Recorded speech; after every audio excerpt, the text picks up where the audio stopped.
So here's a relay box. We're going to show all the default positions of the switches in the normal operation. When you have it installed, you're going to have a positive lead going to the positive terminal and a negative lead going to the negative terminal. If you're using our switches on the cable, you want it plugged in to that particular switch port. To have a switch plugged in, they are going to be marked. There will be a negative mark on the switch cable itself and on the switch. You want to make sure they're lined up. They can plug in backwards, but they will not operate correctly, so you want to make sure that they are lined up. The default position of the switches, the channel activation switches on the side, should all be pushed towards the outside. That means they will be off. If they are pushed towards the inside, that channel is going to be activated. The ignition override switch should be pushed slid in the down position, down towards the fuses. That will mean that you do not need ignition override. There's an illumination switch on the side. This controls the illumination on the external switches. The default position for this is slid up towards the power terminal. With everything here in the default position, the channel should operate just like this. Hit the switch, light on the relay box comes on, light on the switch comes on, the output is activated. Now, if you want to use this terminal for ignition override, what you would do is the ignition switch would then be slid in the up position towards the power terminals.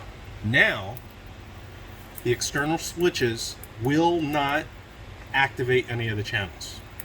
To activate those channels, you would need to use either a master switch or a remote turn on or ignition wire connected to that ignition terminal. To simulate that, I'm going to loop it from the power here.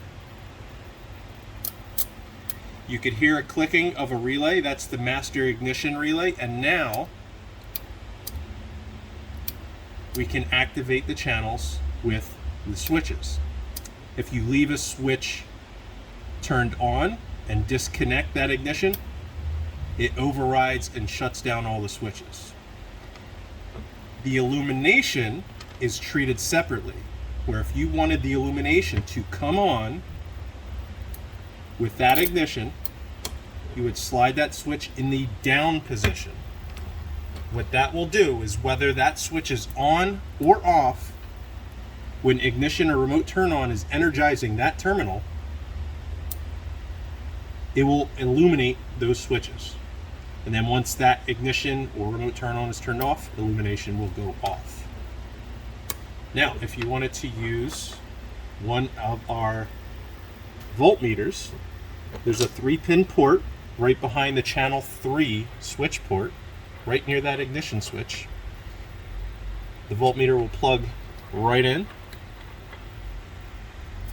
And now that voltmeter is activated by that ignition terminal.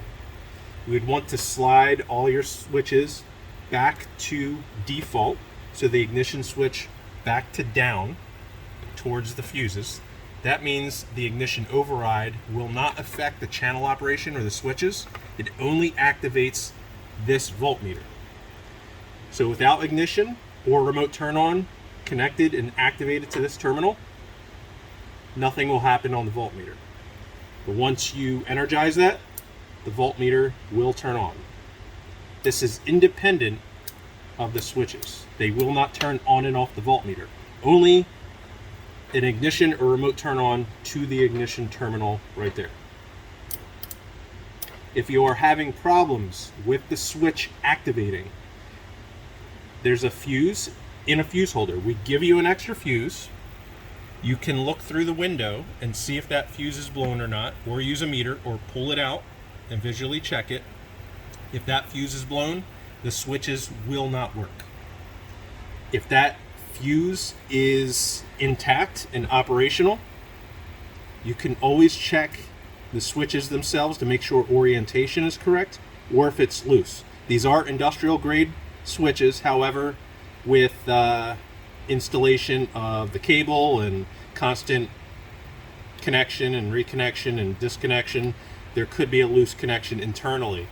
If that happens and the switch is bad, then we can give you a replacement. If there's any operation that does not work exactly how I showed you here, then there's possibly a fault on the actual unit.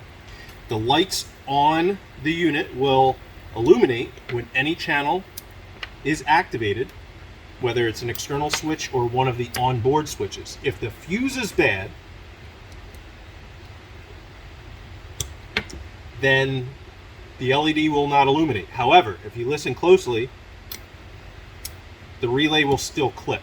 So check the fuses if you hear a click but do not see an LED come on, or that your outputs are not functioning correctly.